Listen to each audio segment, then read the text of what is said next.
Hello ವಿದ್ಯಾರ್ಥಿ ಮಿತ್ರರೇ, IAS Kannada ವಾಹಿನಿಗೆ ತಮಗೆಲ್ಲ ಸ್ವಾಗತ ಕೋರ್ತಾ FDA SDA ಗೈಡ್ ಭಾಗವನ್ನು ಮುಂದುವರಿಸ್ತಾ ಇದ್ದೀವಿ. ಭಾಗ 97 ಸಾಮಾನ್ಯ ಕನ್ನಡ. ಈಗಾಗಲೇ ತಮಗೆ ಹೇಳಿದ್ದೀನಿ, 100 ಸರಣಿಯ ನಂತರ 100 ಸರಣಿಯ ನಂತರ ಸ್ವಲ್ಪ ದಿನ ವಿರಾಮ ಕೊಡ್ತೀವಿ ಈ FDA SDA ಗೈಡಿಗೆ. ಆಮೇಲೆ ಪುನಃ ನಾವು ಅದನ್ನು ಮಾದರಿ ಪ್ರಶ್ನೋತ್ತರಗಳೊಂದಿಗೆ ಮುಂದುವರಿಸ್ತೀವಿ. ಸೊ ಎಂದಿನಂತೆ ಇವತ್ತು ಕನ್ನಡದಲ್ಲಿ 3 ಪ್ರಶ್ನೆಗಳು ಹೀಗಿವೆ. ಮೊದಲನೇ ಪ್ರಶ್ನೆ, ನುಸುಳ್ ಎಂಬ ಪದವು ಕೆಳಗಿನ ಯಾವ ಧಾತುವಿನಿಂದ ಬಂದಿದೆ ಅಂತ ಕೇಳಿದ್ದೀವಿ.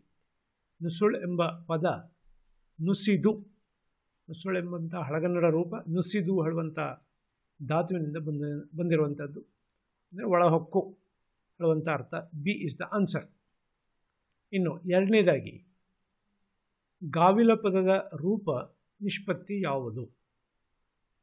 ಅಂದರೆ ಅದರ ಯಾವ ರೂಪದಿಂದ ಬಂದಿರುವಂಥದ್ದು ಅಂತ ಕೇಳಿದ್ದೀವಿ. ಗಾವಲ ಹೇಳುವಂಥ ಪದದಿಂದ ಬಂದಿರುವಂಥದ್ದು, ಅದರ ರೂಪ ನಿಷ್ಪತ್ತಿ ಗಾವಲ ಅಂತ ಇಟ್ಕೊಳ್ಬೋದು. A is the answer. ಇನ್ನು ಮೂರನೇದಾಗಿ, ಯತಿ ಯತಿ ಎಂಬುದು ಉಸಿರಾರ್ದಾಣಂ ಎಂದವನು ಹೇಳುವಂಥ ಪ್ರಶ್ನೆಯನ್ನು ಕೇಳಿದ್ದೀವಿ. ನಾಗಚಂದ್ರ, ಗುಣವರ್ಮ, ನಾಗವರ್ಮ ಮತ್ತು ಕೇಶಿರಾಜ ಅಂತ ಹೇಳಿದ್ದೀವಿ. ಇದರಲ್ಲಿ ನಾಗವರ್ಮ ಆಗುತ್ತೆ. C is the answer.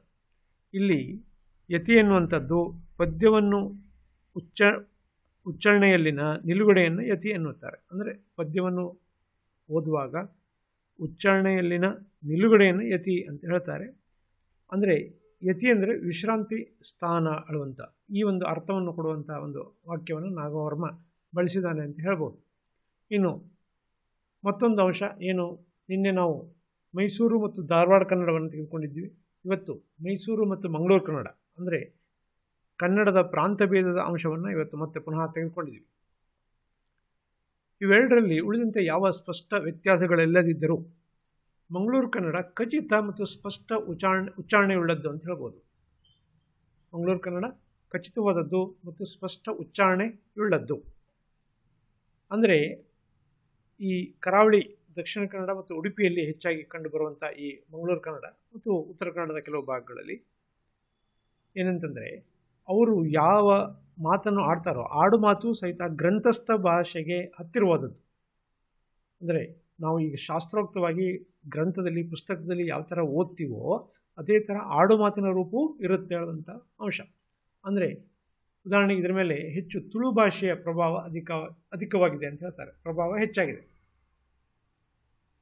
ಅಂದರೆ ಇಲ್ಲಿ ಉದಾಹರಣೆಯನ್ನು ಕೊಟ್ಟಿದ್ದೀನಿ ನಾನು. ಆಡು ಮಾತಿನ ಸಂಭಾಷಣೆಯಲ್ಲಿ ಮಾರಾಯರೆ ಎಂಬ ಪದ ಆಗಾಗ ಬರುತ್ತೆ. ಇದೊಂದು ಸಂಬೋಧನಾತ್ಮಕ ಅಥವಾ ವಿಶೇಷವಾಗಿ ಸಂಬೋಧಿಸುವಂಥ ಪದ ಅದು. ಸೊ ಹೀಗಾಗಿ ಮಾರಾಯರೆ ಹೇಳುವಂಥದ್ದು ಮಂಗಳೂರು ಕನ್ನಡದ ವಿಶೇಷ ಅಂಶ ಅಂತ ಹೇಳ್ಬೋದು. ಉಚ್ಚಾರಣೆ ಪದಗಳು ವಾಕ್ಯದಲ್ಲಿ ಹೇಗೆ ಬರುತ್ತೆಯೋ ಹಾಗೆಯೂ ಆಡು ಮಾತಿನಲ್ಲೂ ಬರುವಂಥದ್ದು ಹೇಳುವಂಥ ಅಂಶ. ಸೊ ಹೀಗಾಗಿ ತಾವು ಅದನ್ನು ಇಟ್ಕೊಳ್ಬೋದು. ಇನ್ನು ಸಂವಿಧಾನದ ಅಂಶ GK. ಮೊದಲನೇ ಪ್ರಶ್ನೆ ನೋಡಿ ಯಾವ ಥರ ಇದೆ ಅಂತೇಳಿ. ಭಾರತ ಸಂವಿಧಾನದಲ್ಲಿ ಕೆಳಗಿನ ಯಾವುದು ಮೂಲಭೂತ ಹಕ್ಕಲ್ಲ ಅಂತ ಕೇಳಿದ್ವಿ. ಇಲ್ಲಿ ವಾಕ್ ಸ್ವಾತಂತ್ರ್ಯ, ಕಾನೂನು ಎದುರುಗಡೆ ಸಮಾನತೆಯ ಹಕ್ಕು, ಸಂವಿಧಾನ ಪರಿಹಾರ ಹಕ್ಕು, ಸಮಾನ ಕೆಲಸಕ್ಕೆ ಸಮಾನ ವೇತನ ಹಕ್ಕು ಹೇಳುವಂಥದ್ದು. ಅಂದರೆ ಮೂಲಭೂತ ಹಕ್ಕುಗಳನ್ನು ನಾವು ನೋಡಿದಾಗ ವಿಧಿ 12ರಿಂದ 35 ತನಕ ಇದೆ. ಅಲ್ಲಿ ವಾಕ್ ಸ್ವಾತಂತ್ರ್ಯ ಹೇಳುವಂಥದ್ದು ಸ್ವಾತಂತ್ರ್ಯದ ಹಕ್ಕು, ವಿಧಿ 19 ಅಡಿಯಲ್ಲಿ ಬರುವಂಥದ್ದು. ಇನ್ನು ಕಾನೂನು ಎದುರುಗಡೆ ಸಮಾನತೆ ಹಕ್ಕು ವಿಧಿ 14, ಇಕ್ವಾಲಿಟಿ ಬಿಫೋರ್ ಲಾ ಅಂತ ಕರೀತಾರೆ ಇಂಗ್ಲೀಷ್ನಲ್ಲಿ, ಅದು ಬಿ ಆಗುತ್ತೆ. ಇನ್ನು ಸಂವಿಧಾನ ಪರಿಹಾರ ಹಕ್ಕು ಸಾಮಾನ್ಯ ಕಾನ್ಸ್ಟಿಟ್ಯೂಷನ್ ರೆಮಿಡೀಸ್ ಅಂತೇಳಿ ಹೇಳ್ತಾರೆ. ಸೊ ಅದು ಸಿ. ಸಮಾನ ಕೆಲಸಕ್ಕೆ ಸಮಾನ ವೇತನ ಹೇಳುವಂಥದ್ದು ನಿರ್ದೇಶಾತ್ಮಕ ತತ್ವಗಳಲ್ಲಿ ಬರುವಂಥದ್ದೇ ವಿನಃ ಅದರಡಿಯಲ್ಲಿ ಒಂದು ಆ್ಯಕ್ಟ್ ಆಗಿದೆ ವಿನಃ ಅದು ಮೂಲಭೂತ ಹಕ್ಕಲ್ಲ. ಸೊ ಹೀಗಾಗಿ ಡಿ ಇಸ್ ದ ಆನ್ಸರ್ ಅಂತ ಇಟ್ಕೊಳ್ಬೋದು. ಇನ್ನು ಎರಡನೇ ಪ್ರಶ್ನೆ, ಅಂದರೆ ಮೊದಲನೇ ಪ್ರಶ್ನೆಗೆ ಡಿ ಇಸ್ ದ ಆನ್ಸರ್. ಎರಡನೇ ಪ್ರಶ್ನೆ, ಭಾರತದ ಸಂವಿಧಾನದಲ್ಲಿ ಪತ್ರಿಕೋದ್ಯಮ ಸ್ವಾತಂತ್ರ್ಯ ಕೆಳಗಿನ ಯಾವ ವಿಧಿಯಲ್ಲಿ ಅಡಗಿದೆ ಅಂತ ಹೇಳಿದ್ವಿ. ಪತ್ರಿಕೋದ್ಯಮ ಸ್ವಾತಂತ್ರ್ಯ ಸಾಮಾನ್ಯವಾಗಿ ವಿಧಿ 19ರಲ್ಲಿ. ಅಂದರೆ ಅಲ್ಲಿ ವಾಕ್ ಸ್ವಾತಂತ್ರ್ಯ ಮತ್ತು ಅಭಿವ್ಯಕ್ತಿ ಸ್ವಾತಂತ್ರ್ಯ ಅಂತ ಹೇಳ್ತಾರೆ. ಈ ವಾಕ್ ಸ್ವಾತಂತ್ರ್ಯ ಮತ್ತು ಅಭಿವ್ಯಕ್ತಿ ಸ್ವಾತಂತ್ರ್ಯದಲ್ಲಿ ಅಭಿವ್ಯಕ್ತಿ ಸ್ವಾತಂತ್ರ್ಯಕ್ಕೆ ಸಂಬಂಧಪಟ್ಟಿದ್ದು ಪತ್ರಿಕೋದ್ಯಮ ಸ್ವಾತಂತ್ರ್ಯ. ಅಂದರೆ ಆಡು ಮಾತಿನ ರೂಪದಲ್ಲಿ ಇರದೇ ಇರುವಂತಹ ಬರಹ ಅಥವಾ ಕಾದಂಬರಿ ಅಥವಾ ಯಾವುದೇ ರೀತಿಯ ಬರಹ ರೂಪದಲ್ಲಿರುವಂಥದ್ದನ್ನು ನಾವು ಸಾಮಾನ್ಯವಾಗಿ ಅಭಿವ್ಯಕ್ತಿ ಸ್ವಾತಂತ್ರ್ಯ ಅಂತ ಕರಿತೀವಿ. ಹೀಗಾಗಿ ಪತ್ರಿಕೋದ್ಯಮ ಹೇಳುವಂಥದ್ದು ಅಭಿವ್ಯಕ್ತಿ ರೂಪದಲ್ಲಿ ಒಂದು. ಸೊ ಹೀಗಾಗಿ ನಾವು ಅದನ್ನು ಬಿ ಅಂತೇಳಿ ಇಟ್ಕೊಳ್ಬೋದು. ಇನ್ನು ವಿಧಿ 22 ಸ್ವಾತಂತ್ರ್ಯದ ಹಕ್ಕು, 31 ಆಲ್ರೆಡಿ ಸ್ಕ್ರ್ಯಾಪ್ ಆಗಿದೆ, ಅದು ಇದು ಆಸ್ತಿ ಹಕ್ಕಿತ್ತು. ಇನ್ನು ವಿಧಿ 16 ಇದರಲ್ಲಿ ಯಾವುದು ಉದ್ಯೋಗದಲ್ಲಿ ಸಮಾನತೆ ಹಕ್ಕು ಒಳಗನ್ನು ನಾವು ಇಟ್ಕೊಳ್ತೀವಿ. ಇನ್ನು ಮೂರನೇದು ಪ್ರಶ್ನೆ, ಅಧೀನ ಕೋರ್ಟುಗಳನ್ನು ನಿಯಂತ್ರಿಸುವ ರಿಟ್ ಯಾವುದು ಅಂತೇಳಿ ನೋಡಿ. ಇಲ್ಲಿ ವಿಧಿ 32ರ ಅಡಿಯಲ್ಲಿ ಸುಪ್ರೀಂ ಕೋರ್ಟು ಕೆಲವೊಂದು ರಿಟ್ಗಳನ್ನು ಹೊರಡಿಸುತ್ತೆ. ಕೋವಾರಂಟೋ, ಮ್ಯಾಂಡಮಸ್, ಸರ್ಶೋರಾರಿ, ಹೆಬಿಯಸ್ ಕಾರ್ಪಸ್ ಹೇಳುವಂಥದ್ದನ್ನು ಕೊಟ್ಟಿದ್ದೀವಿ. ಇಲ್ಲಿ ಅಧೀನ ಕೋರ್ಟುಗಳನ್ನು ಹೈಕೋರ್ಟ್ ಅಥವಾ ಸುಪ್ರೀಂ ಕೋರ್ಟ್ಗಳು ನಿಯಂತ್ರಿಸುವಂತಹ ರಿಟ್ಟು ಸಾಮಾನ್ಯ ಸರ್ಶೋರಾರಿ. ಸಿ ಇಸ್ ದ ಆನ್ಸರ್ ಇಲ್ಲಿ ಕೊಟ್ಟಿರೋದ್ರಲ್ಲಿ. ಪ್ರೊಹಿಬಿಷನ್ ಮತ್ತು ಸರ್ಶೋರಾರಿ ಅಂತ ಎರಡು ಬರುತ್ತೆ. ಸರ್ಶೋರಾರಿ ಅಂತಂದರೆ ಸುಪ್ರೀಂ ಕೋರ್ಟ್ ಅಥವಾ ಹೈಕೋರ್ಟು ಕೆಳಗಿನ ಅಧೀನ ಕೋರ್ಟ್ಗಳಿಗೆ ವಿಚಾರಣೆ ನಡೆಸದೆ ನನಗೆ ಇದನ್ನು ವರ್ಗಾಯಿಸಿ ಹೇಳುವಂಥ ಅಂಶ. ಈ ವಿಚಾರಣೆಯನ್ನು ಯಾವುದೋ ಮೂಲಭೂತ ಹಕ್ಕಿನ ಉಲ್ಲಂಘನೆಗೆ ಸಂಬಂಧಪಟ್ಟಂಥ ವಿಚಾರಣೆಯನ್ನು ನನಗೆ ವರ್ಗಾಯಿಸಿ ಹೇಳುವಂಥ ಕೋರುವಂತಹ ರಿಟ್ ಅದು. ಸೊ ಹೀಗಾಗಿ ಆಜ್ಞೆ ಹೊರಡಿಸುವಂಥ ಅಧಿಕಾರ. ಸೊ ಹೀಗಾಗಿ ಸಿ ಇಸ್ ದ ಆನ್ಸರ್. ಇನ್ನು ಕೋವಾರಂಟ್ ಹೇಳುವಂಥದ್ದು ಇದು ಯಾರು ನಿನಗೆ ಅಧಿಕಾರ ಕೊಟ್ಟರು ಹೇಳುವಂಥದ್ದು ಶಬ್ದಶಃ ಅರ್ಥ. ಅಂದರೆ ಈ ಮೂಲಭೂತ ಹಕ್ಕನ್ನು ಉಲ್ಲಂಘಿಸಿದಾಗ ಸರ್ಕಾರ ಅಥವಾ ಖಾಸಗಿ ಇನ್ನಿತರ ವ್ಯಕ್ತಿಗಳು ಉಲ್ಲಂಘಿಸಿದಾಗ ಸುಪ್ರೀಂ ಕೋರ್ಟ್ ಅಥವಾ ಹೈಕೋರ್ಟು ಕೇಳುತ್ತೆ ಆ ಅಧಿಕಾರಿ ಅಥವಾ ವ್ಯಕ್ತಿಗಳಿಗೆ ನಿಮಗೆ ಯಾರು ಅಧಿಕಾರ ಕೊಟ್ಟಿದ್ದಾರೆ ಅಂತೇಳಿ.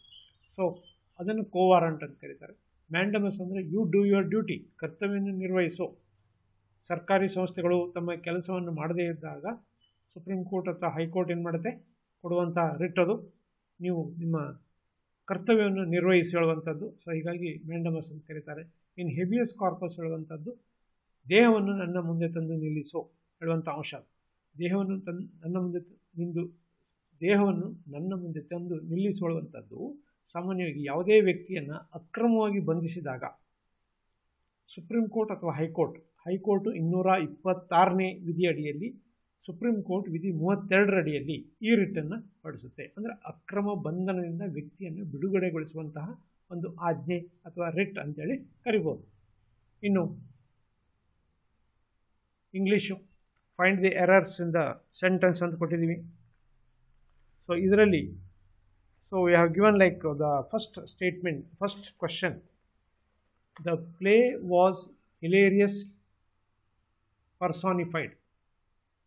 Here the one mistake was adjective is used, that is hilarious. Instead of adjective there should be noun, hilarity. There was a hilarity personified. So that is the correct usage. So C is the answer for the first question. Second, the two thieves planned to share the loot among them. The two thieves planned to share the loot among them. So naturally D is the answer for the second question. The reason is only two thieves are there. They cannot, there are not more than two thieves. So if it is more than two, then only among, the word among will come. Otherwise between them. Only two people are there, so it should be between.